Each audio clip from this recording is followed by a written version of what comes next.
c'est bon pour tout le monde. On va lancer cette nouvelle conférence qui va donc, durant les 30 prochaines minutes environ, nous transporter vers un avenir de la mobilité plus intelligent et moins carboné, on l'espère, avec quelques grandes questions. Comment gérer la montagne de données générées à chaque instant par les véhicules, les routes ou l'infrastructure, comment organiser le trafic et encourager les mobilités douces, ou encore comment s'assurer de l'état des routes. Et nous avons donc deux invités pour répondre à toutes ces questions. Je vais vous les présenter. Tout d'abord, Bertrand Coquard, bonjour. Il faut appuyer sur le petit bouton vert. Bonjour. Vous êtes vice-président de la communauté d'agglomération de Saint-Quentin-en-Yvelines et vous avez aussi une sorte de passion, plein d'activités sur ces questions de mobilité et d'IA. On peut en dire rapidement quelques mots? Oui, très rapidement. Moi, j'ai fait 20 ans de vente en B2B. Je me suis passionné pour l'IA. Donc, c'est ce que je vous expliquais. Je sors d'un master sciences en data science et intelligence artificielle à l'EM Lyon, juste à côté. Et donc, voilà, je me passionne dans ce métier de l'IA et surtout de l'IA pour le public, pour le service public, qui est quelque chose qui est parfois un peu oublié, mais tellement important. Mais qui est compatible. Les deux mots sont compatibles. Totalement compatible, absolument, on le verra tout à l'heure, notamment sur tout ce qui est données privées et autres. Cyril Fonvielle, bonjour. Vous êtes directeur, bonjour à tous. Vous êtes directeur de cabinet d'innovation territoriale de Saint-Cyr-l'École. Allez, je vais vous demander le même exercice. Peut-être expliquez-nous comment vous êtes tombé dans la marmite de l'IA et de la mobilité. J'ai toujours été intéressé par les nouvelles technologies, l'innovation, et j'ai commencé à travailler pour la mairie de Saint-Cyr-l'École il y a un peu plus de 5 ans maintenant. Entre les deux, on a eu une campagne municipale et en fait, il y avait une grande frustration, c'est que le sujet de la mobilité est un sujet pour Saint-Cyr-l'École qui est un vrai carrefour de circulation très important. Et les habitants nous questionnent régulièrement sur ce sujet, mais 80% de nos axes sont départementaux, donc c'est pas à notre main. Donc la question, ça a été comment est-ce qu'on peut être un peu inventif, trouver une autre façon d'aborder ce sujet pour montrer à nos concitoyens que c'est pas un sujet dont se désintéresse la ville, en essayant de proposer des nouvelles solutions, sans prétention de révolutionner les choses. C'est bien que ce n'est pas par un coup de baguette magique qu'on va fluidifier la circulation, mais voilà, aider les gens à réfléchir, faire de la pédagogie autour des usages, en montrant bien que quand il y a un usage, souvent c'est qu'il y a une contrainte derrière. Et donc voilà, c'est par ce sujet-là que je suis rentré dans l'innovation, dans l'intelligence artificielle, pour traiter d'un sujet de mobilité. Mais en fait, c'est tellement passionnant que très vite, on grignote d'autres sujets. Bon, eh bien, nous allons rentrer dans ce sujet peut-être en 3 temps. D'abord, on va revenir à la fois sur les enjeux de cette IA pour la mobilité et puis comment vous, sur vos territoires, vous vous en emparez. Ensuite, on fera un petit jeu. On est vendredi après-midi, donc on fera une petite séquence d'accord, pas d'accord. Je vous poserai des questions et vous me direz si vous êtes d'accord ou pas. Et puis, on prendra un peu de hauteur à la fin, se dire à peu près où en sommes-nous de ces technologies et puis qu'est-ce qui nous attend demain. Tout ça devrait nous occuper 25 minutes et puis on gardera un peu de temps pour les questions. Alors, avant peut-être de parler de ce que vous faites sur vos territoires, juste pour poser le décor, en préparant cette conférence, j'avais noté quelques usages qu'on imagine de l'IA pour la mobilité. Alors j'avais noté la gestion des flux, la gestion des feux de signalisation, la maintenance des véhicules et des routes. Est-ce que pour vous, voilà, on a un peu là les principaux sujets? Est-ce que vous voyez d'autres? Quels sont peut-être ceux prioritaires? Allez, je ne sais pas qui veut se lancer, Cyril ou Bertrand. Oui, effectivement, on l'a dit, gestion des feux, et c'est quelque chose qui est déjà en place depuis très très longtemps. Vous avez des agglomérations comme Rennes, ou, par exemple, qui le font très bien, ou même, je vous ai parlé de la gestion des feux des routes nationales sur le département du 92, qui est gérée depuis très très longtemps grâce à la fibre. Donc c'est des choses qui se font. Les petites nouveautés, ça va être tout ce qui est capteur sur les voitures embarquées. Donc à Saint-Quentin-en-Yvelines, on a la chance d'avoir un partenariat avec Mobilize, qui est une des filiales de Renault, et qui techniquement, et ça va être important, nous permet de remonter beaucoup de données, alors je le dis tout de suite, qui sont anonymisées, agrégées, donc voilà, on va retourner sur la donnée privée tout à l'heure, mais qui nous permettent de faire des choses en complément. Alors premièrement, ça va nous permettre de gérer l'aspect pollution également, puisque effectivement, quand on a dans les modèles d'IA, on est en capacité de pouvoir calculer, en fonction de l'accélération, le frein, toutes les données qui sont remontées des voitures, de pouvoir calculer quels sont les différents points effectivement de de pollution. On peut faire la même chose avec les capteurs sur les amortisseurs qui nous permettent de vérifier l'état de la chaussée. Donc en temps réel, ce qui est très pratique, on peut déjà voir les nids de poules plutôt que d'avoir à attendre qu'une application nous les remonte. Donc ça, c'est quelque chose qui est intéressant. D'autres points qui sont aussi importants, la sécurisation bien sûr, puisque encore une fois en temps réel, quand on a des traces de freinage importants, on sait identifier des zones qui peut-être n'ont pas été vues par les services de l'agglomération ou les services de la commune et qui en temps réel bougent. Beaucoup plus loin, on verra après sur la mobilité, on est aussi en capacité, grâce au GPS, de pouvoir avoir quelque chose de très intéressant que les territoires veulent absolument, c'est de pouvoir mesurer quelle est l'attractivité du territoire. Est-ce que c'est un territoire zones même dans le territoire peut-être. Exactement. Est-ce que c'est des gens qui sont à l'extérieur au territoire, qui viennent travailler, qui s'y arrêtent, qui y repartent? Est-ce qu'ils ne font que passer? Quand ils passent, où est-ce qu'ils vont? D'où ils viennent? Donc on a énormément de choses qui peuvent fonctionner. Et je vous parle de tout ça parce que derrière, on a de l'IA qui nous permet, avec des moteurs, de faire des modèles et de sortir des résultats avec des précisions qui sont importantes. Chose qu'on ne pouvait pas faire il y a 20 ans, puisqu'on n'avait pas tous les modèles aujourd'hui, notamment ce qu'on appelle le deep learning, qui nous permet aujourd'hui d'avoir des modèles statistiquement très au point, avec des précisions un petit peu plus élevées. Même question pour vous, Bertrand, sur les grands enjeux de l'IA et de la mobilité. Bertrand vient de le dire. Mais... Ah, pardon, Cyril. Non, excusez-moi. Pardon. Oui, moi je compléterais simplement sur un point, c'est que l'intelligence artificielle est aussi très utile dans la création de données.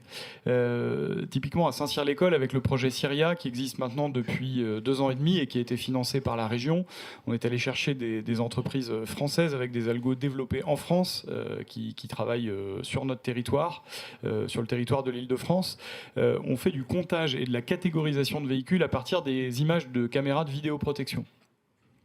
Ça, c'est très intéressant parce que ça va nous permettre de catégoriser les flux de véhicules et d'avoir une cartographie précise en continu et sur un temps long, en fait, de ce qui se passe sur nos routes. On a créé un observatoire des mobilités où on arrive à identifier les pics de flux, les pics au contraire où on a beaucoup moins de gens. Et ça nous permet de planifier. Bon, on reviendra certainement sur les cas d'usage, mais nos interventions d'équipes de voirie, nos équipes de prévention en termes de police municipale. Et donc, l'IA est clé parce qu'en fait, elle analyse les images sans qu'il y ait d'intervention humaine et elle peut le faire de façon anonyme, ce qu'une personne ne pourrait pas elle-même garantir. La deuxième chose pour laquelle sert l'IA un peu dans le même esprit, c'est la création, un peu comme tu l'as dit, de modèles et de représentations, notamment pour la pollution. Capter des données de pollution, c'est assez compliqué parce que ça peut varier beaucoup d'un point à un autre en étant très proche de ces 2 points. Et en fait, l'intelligence artificielle permet de reconstruire des modèles de diffusion de particules, ce qu'on ne peut pas juste faire à partir de données brutes de capteurs. À l'échelle d'une rue, selon si vous prenez la mesure à 2 mètres du sol, à 50 cm ou à côté d'une façade, si vous avez un couloir devant, la modélisation ne va pas du tout être la même. Et donc, à partir de 4-5 capteurs à l'échelle d'une ville, ce qu'on a fait à Saint-Cyr-l'École, on arrive à reconstruire, à l'aide d'autres données qui viennent compléter des données notamment régionales, on arrive à reconstruire des modèles de dispersion de pollution et d'évolution pour comprendre comment la pollution se recombine, comment les particules à l'instant de l'émission ne sont pas forcément dangereuses mais après vont s'agglomérer avec d'autres et donc vont avoir d'autres effets sur la santé. Et ça, c'est très intéressant et sans l'intelligence artificielle, on n'aurait pas la puissance de calcul en fait pour le faire. Très bien. Parlons un peu de la méthode peut-être. Eh bien, Cyril, vu que vous avez le micro et la parole, je vais vous la laisser. Voilà, comment vous vous êtes lancé et puis quelles ont été un peu peut-être les phases pour passer, j'allais dire, une mobilité peut-être plus classique à une mobilité enrichie à l'intelligence artificielle. Je vous l'ai dit, la première question, ça a été celle de chercher l'idée, en fait, de se dire comment je vais pouvoir adresser ce sujet de la circulation par des moyens qui ne soient pas classiques, sachant que la ville de Saint-Cyr-l'École est une ville relativement pauvre, c'est une petite ville, une ville dynamique certes, mais pas très grande. On a 21 600 habitants, que ça ne nous laisse pas des moyens démesurés, vous l'imaginez bien. Donc il a fallu être innovant, intelligent et aller chercher des partenaires qui cherchaient un terrain de jeu, en fait. Et leur dire, voilà, le deal, c'est que nous, on vous apporte le territoire de la ville de Saint-Cyr-l'École pour pouvoir expérimenter vos solutions. Vous allez travailler ensemble. Nous allons, nous, acteurs publics, définir la feuille de route, définir en fait nos besoins. On va être un peu designer de la solution avec vous. On va vous obliger à travailler à plusieurs partenaires ensemble. Et ensuite, cette solution, on va la construire. Donc, partant de là, il nous fallait des datas. Donc, on s'est mis en quête d'un spécialiste de création de data, de computer vision, qui était capable d'analyser les images, qu'il faisait plutôt dans la grande grande distribution, mais qui a accepté, pour son développement commercial, de le faire pour des collectivités, de le faire gratuitement pour la ville de Saint-Cyr-l'École. D'accord. Et aujourd'hui, dans ce phasage-là, où en êtes-vous ? Alors on a eu une première étape, je le disais, soutenue par la région Île-de-France, qui a duré 2 ans et demi pour la construction de cet observatoire des mobilités. La région Île-de-France nous a accompagnés vraiment pour le territoire de Saint-Cyr-l'École et plus globalement de Versailles-Grand Parc, notre agglo, puisque Versailles-Grand Parc gère nos caméras, donc fatalement on travaillait ensemble. Logique. Et là on rentre dans une deuxième phase, Syria 2, à nouveau accompagné par la région Île-de-France, que je remercie à nouveau de son soutien, à hauteur de 500 000 €. Cette fois-ci, dans une optique beaucoup plus précise, on emmène 6 territoires, la ville de Saint-Cyr-l'École, la ville de Houdan, on a des villes aussi des Hauts-de-Seine, on a notamment Montrouge, on a Clamart, on a également Aubergenville et les Mureaux. Donc ça reste plutôt Île-de-France-Ouest, c'est des territoires que je connais bien, mais aussi parce qu'on travaille avec les départements des Yvelines et des Hauts-de-Seine, et donc là on va aller plus loin dans le suivi des véhicules. On travaille notamment sur un AIPD avec la CNIL, parce que c'est des sujets de propriété des données, mais surtout de données individuelles, enfin de non-tracking, qui personnel. sont hyper sensibles, merci, de données personnelles. Donc on est en train de regarder comment on peut utiliser une partie et reconnaître une partie de la plaque d'immatriculation sans tout utiliser, pour permettre de suivre les véhicules, ce qui nous permet, entre 2 caméras, de ne pas compter 2 fois le même véhicule comme un véhicule différent. Et donc d'en déduire des vitesses de circulation, des temps de parcours, des infos qui sont hyper précieuses, mais que les GAFA ne nous partagent jamais. Et pourtant, je pense qu'elles ont tout ce qu'il faut en magasin. Très bien, et peut-être moins sécurisé, on ne sait pas. On leur laisse le bénéfice du doute. Bertrand, peut-être, sur la méthode, sur votre territoire, voilà, comment déployer ces innovations face aux enjeux qu'on a évoqués précédemment. Oui, pour compléter un petit peu ce qu'a dit Cyril, ce qui est important quand on est acteur du territoire, on a 2 solutions. Soit on utilise ce qui existe déjà, et donc ce sont forcément des boîtes privées, qui forcément ont un logiciel privé, qui forcément captent les données et éventuellement vous les partagent, mais ils font beaucoup d'autres choses avec, et peuvent être un peu limités sur la technologie du moment.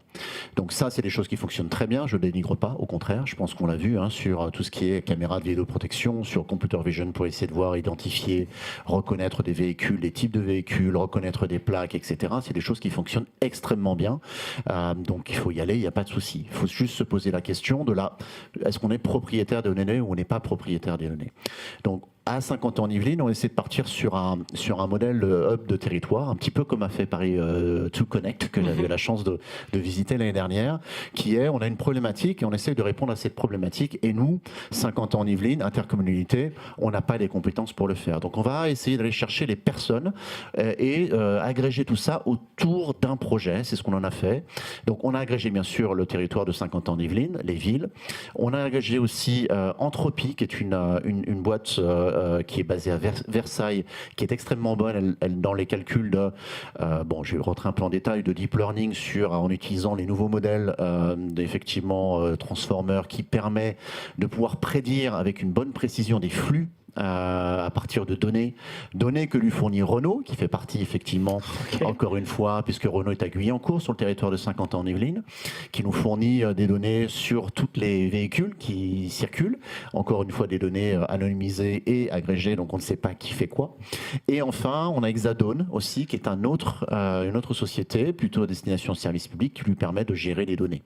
Donc on a ce hub de territoire dans lequel on va innover, on va essayer de définir des modèles qui nous permettent effectivement, comme j'ai expliqué tout à l'heure, en plus de la pollution, en plus du calcul, de pouvoir par exemple ne pas se passer, pouvoir se passer de caméras de vidéoprotection pour pouvoir faire des comptages, puisqu'aujourd'hui ça coûte relativement cher, il faut quand même les mettre dans des endroits bien particuliers, ça fait, il faut de la connexion, tout ça, ça coûte très cher, et quand vous n'avez pas la possibilité de pouvoir le faire, il faut vous baser sur des données qui existent, les voitures.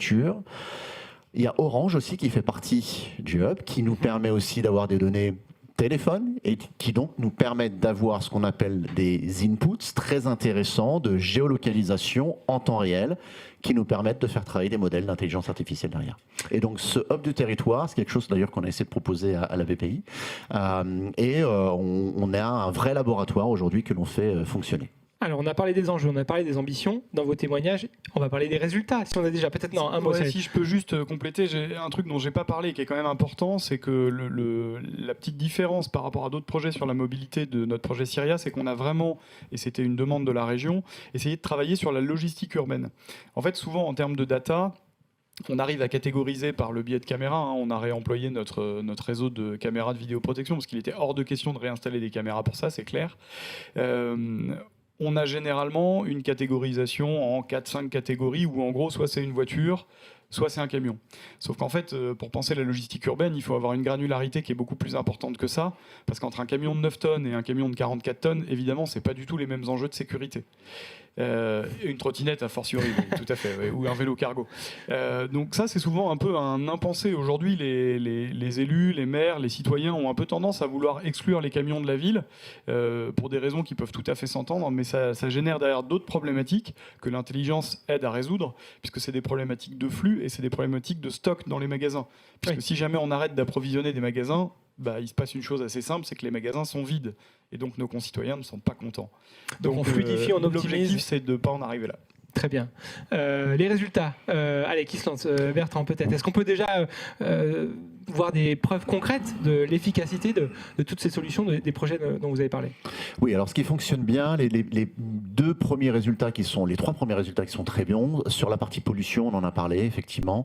On arrive à corroborer, parce qu'on a aussi installé des capteurs d'air qui nous permettent réellement de mesurer entre le modèle défini à base autour des voitures, l'accélération, la décélération. Donc on a pu essayer d'estimer ou de prévoir des pics de pollution. C'est corroboré avec nos capteurs physiques qui sont là et effectivement qui mesurent cette pollution. Donc c'est assez intéressant. Alors bien sûr, ça dépend des données, mais on arrive à avoir un modèle qui pourrait se passer de capteurs. Ce qui est d'ailleurs le cas d'Air Paris aujourd'hui, c'est que de la modélisation. C'est pour ça que c'est pas vraiment la réalité. C'est pour ça que sur les territoires, on doit s'équiper. Le deuxième modèle qui fonctionne bien, c'est le modèle qui est travaillé par Entropy sur la gestion du flux sans avoir besoin de caméra. Donc là, encore une fois, on utilise et les données téléphone et les données voitures remontées par Renault et Orange qui nous permettent d'anticiper des flux et de calculer avec je crois qu'on est monté à 86% en taux de précision, ce qui, quand on fait la data science, est vraiment très bon, puisqu'on part avec c'est un expert qui part. Oui, on part avec des modèles de production aujourd'hui. Il y en a certains où on a 60% de précision, tout dépend ce que l'on recherche. Voilà, on arrive à avoir sur des modèles bien définis des bonnes projections, en tout cas de probabilité de flux. Ça reste des probabilités de flux sur notre territoire que l'on maîtrise en croisant et en agrégeant des données très précises. Donc c'est ça qu'il faut aussi. Et le troisième point que j'ai oublié, c'était sur la sécurité, bien sûr. Ça nous permet d'identifier effectivement des déformations de la chaussée de façon très rapide. Donc ça fonctionne très bien. Et on peut, en croisant des images, en ayant un travail humain assez important, pouvoir identifier assez rapidement où sont les endroits et envoyer tout de suite une équipe pour pouvoir reboucher un trou plutôt que ce trou s'aggrave et entraîne d'autres problèmes derrière. Donc sur ces trois aspects-là, on a des très bons résultats. Et c'est des résultats qui permettent de passer à l'action ensuite, de lancer des travaux, d'améliorer les flux. Enfin, vous vous en servez déjà pour la décision publique? Oui, absolument. C'est quelque chose que l'on fait sur les travaux. Ça nous permet effectivement de pouvoir être beaucoup plus rapide et on en revient sur la notion de service public, donc de délivrer un service public plus efficace et plus rapide. Et c'est vraiment la finalité de tout. Et ça nous permet aussi d'économiser sur la gestion des feux ou des caméras qui s'obsolescent, enfin dans l'obsolescence. Je vous le laisse. Est assez importante. Voilà. Donc c'est vrai que ça coûte assez cher et quand on veut travailler sur de l'IA, on a besoin d'avoir des images de qualité, etc., etc. Ce qui fait qu'aujourd'hui, par exemple, le prochain step, c'est de pouvoir déterminer effectivement le vélo de la voiture. On va parler de la voiture autonome tout à l'heure. Donc tout ça, il y a des considérations technologiques importantes et si on peut se passer de la techno pour pouvoir prédire avec une bonne niveau de performance, qui est le cas de l'IA, ça nous permet d'aller plus vite et de coûter moins cher. Même question pour vous, Cyril. Est-ce qu'on a déjà des premiers résultats et puis est-ce que ça vous aide au quotidien dans ce métier d'acteur public? Oui, ça nous aide à la fois à comprendre les sujets et ça nous aide à faire de la pédagogie auprès des habitants. Sur le sujet de la pollution, tu en parlais Bertrand, on s'est aperçu qu'en fait, les données de circulation à l'échelle de Saint-Cyr-l'École n'étaient pas corrélées avec la pollution de Saint-Cyr-l'École. Par contre, elle était corrélée avec la pollution dans le vent dominant vers le nord-est de celle de Paris. Ça veut dire que, bon, je prétends pas que Saint-Cyr-l'École fasse la pollution de Paris, mais par contre, selon le sens du vent, il faut à peu près 1h30 pour que les particules se recombinent après leur émission et deviennent réellement pollution. C'est-à-dire qu'entre la sortie du pot et ce qui va être gênant au niveau respiratoire, il faut qu'il se passe 1h30 où votre particule, elle va avoir sa vie, elle va s'agglomérer avec d'autres, elle va redescendre en température, elle va être agrégée à de la vapeur d'eau, voilà. Et 1h30 après, vous allez la respirer, et c'est là où ça va être gênant. Et donc, ça veut dire qu'un territoire ne peut pas agir seul par rapport à sa propre pollution. Si Saint-Cyr veut agir sur sa pollution, sur ce qui est vraiment gênant pour les enfants, ce qui peut provoquer des bronchiolites, ce qui peut provoquer des problèmes respiratoires, c'est le cas peut-être de vos enfants, il faut s'organiser pour avoir un rayon d'en fait 1h30 de vitesse de vent, parce que sinon, c'est pas que ça sert à rien, mais vous le ferez, mais vous n'aurez pas de résultat. Le résultat, il sera pour le voisin. Donc ça pousse à être généreux, mais ça pousse surtout à s'organiser collectivement. Ça, c'est le premier enseignement. Le deuxième enseignement, c'est qu'on peut gérer grâce à l'intelligence artificielle de façon plus fine. On l'a vu dans les exemples tout à l'heure, bien sûr les éclairages publics, mais aussi les feux de circulation. En donnant plus de temps de circulation quand il y a plus de véhicules qui attendent, ce que ne permet pas un feu classique à l'ancienne. On peut aussi permettre de réduire les temps d'attente quand les carrefours sont vides. Donc à 1h du matin, vous rentrez chez vous, vous êtes fatigué, on va vous faire économiser du CO2 parce que vous ne serez pas obligé de vous arrêter au feu, parce que le feu vous aura laissé passer en prolongeant le temps de verre. Vous ferez moins de bruit pour les gens qui habitent à côté du feu. Enfin, c'est vraiment bénéfique pour tout le monde. Un troisième aspect qui est très concret, c'est que du coup, nous, on utilise l'Observatoire des mobilités qu'on a créé et les comptages dont nous disposons pour planifier nos interventions de voirie. Pour des travaux, par exemple, à long terme, là, on va avoir les JO, on est en train de refaire une grosse départementale. Si vous accordez un quart d'heure de travail de plus à l'entreprise sur la réfection de la chaussée tous les jours pendant 1 mois et demi, en fait, votre chantier, vous allez pouvoir le raccourcir probablement d'une semaine. Et cette semaine-là, elle a un coût pour la collectivité, mais elle a un coût aussi de pénibilité pour tous les voisins. Et donc, en étant beaucoup plus fin sur l'analyse de votre heure de pointe, vous êtes beaucoup plus pertinent dans vos interventions.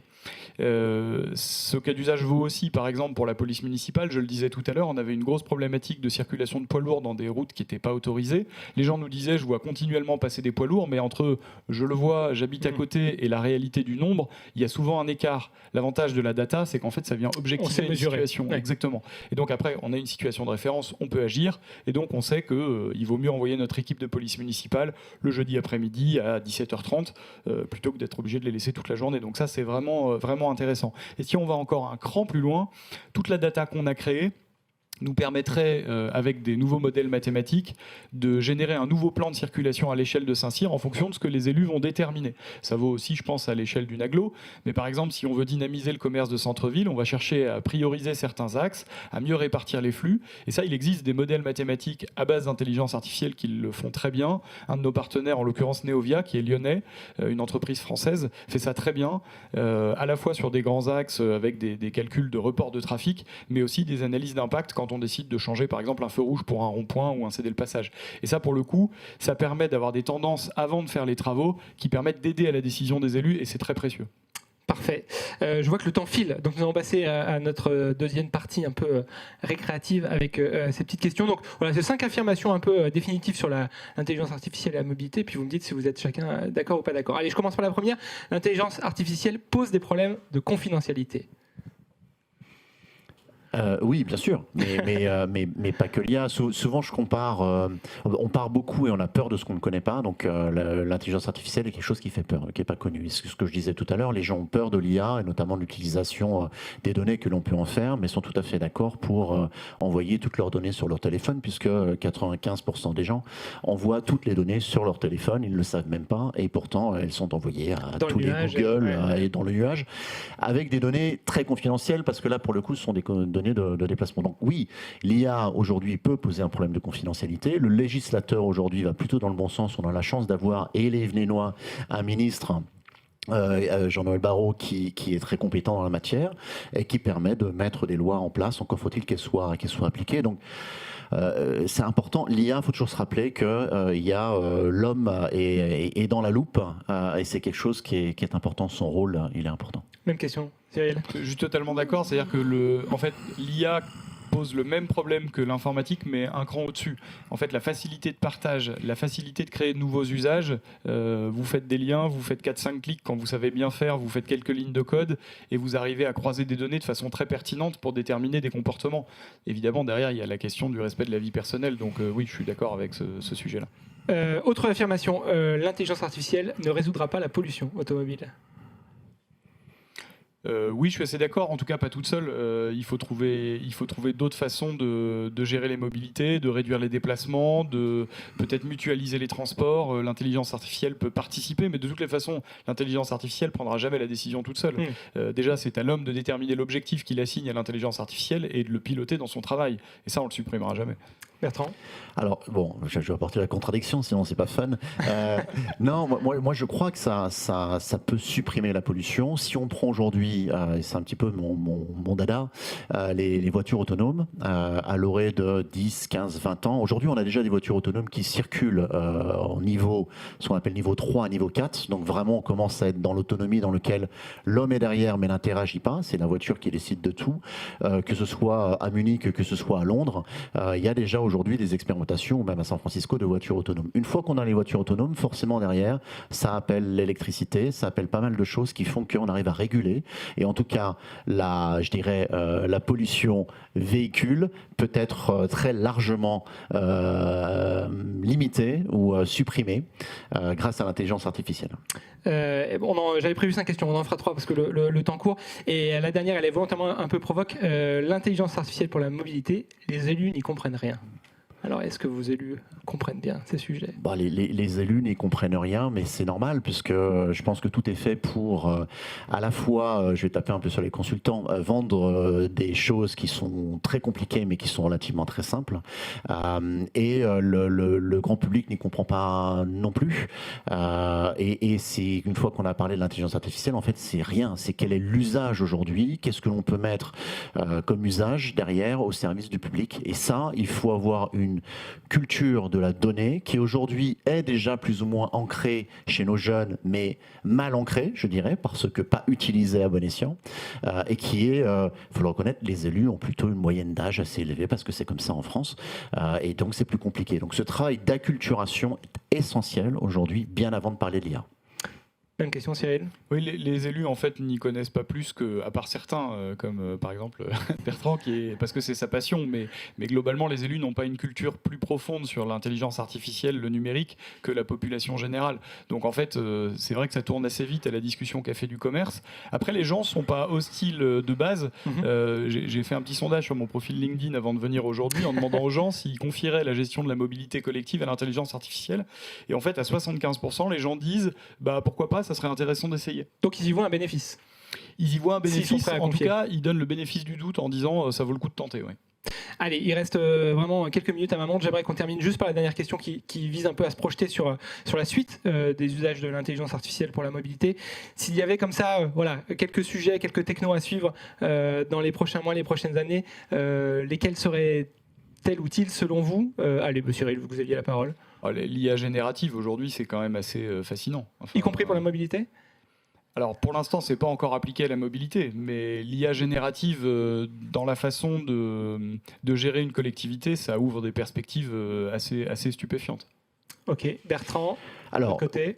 Oui, la voiture autonome et donc l'IA générative. C'est quoi l'IA générative? C'est effectivement donner la possibilité à un modèle d'être entraîné avec des données et d'apprendre par lui-même pour pouvoir prendre des décisions de façon autonome. Moi, je crois beaucoup aux véhicules autonomes. Aujourd'hui, on est prêt au niveau de la technologie. Ça a été démontré, il n'y a pas de souci. Par contre, on n'est pas prêt, au niveau de l'infrastructure, parce que derrière, il faut des infrastructures qui soient mises en place. Et on n'est surtout pas prêt au niveau de la validation. Et quand je dis validation, c'est qu'aujourd'hui, quand on va tester, je parlais de Renault, donc je vais pouvoir parler, une Renault Mégane, il y a toute une batterie de tests qui est faite sur une voiture normale, avec un conducteur derrière. Demain, quand c'est une voiture autonome, il y a un vrai souci qui est comment on va tester ça, parce que bien évidemment, on ne peut pas tout faire apprendre à la machine. Et donc, il y a des trucs un peu fun avec des Tesla qui n'arrivent pas à reconnaître des calèches, parce qu'évidemment, la calèche, il n'a pas appris ce que c'est. Et donc, il ne sait pas, et voilà. Donc, mais l'IA générative, ça va être ça. Ça va être se dire, je ne sais pas ce que c'est, ça peut être ça. Ok, on me dit que c'est une calèche, j'ai appris que c'est une calèche. Et tout ce qui va à peu près ressembler à une calèche peut être une calèche. Voilà. Très bien. Est-ce qu'on a une question dans la salle ? Non, la dernière sera pour moi alors. Un mot peut-être sur la... Voilà, on a vu plein d'enjeux, plein de projets. Est-ce que la France est bien positionnée sur ces questions d'intelligence artificielle pour la mobilité ? Est-ce qu'on a un savoir-faire qui se dessine ? Vous avez cité pas mal d'entreprises françaises. Est-ce qu'on peut être confiant aussi sur nos entreprises ?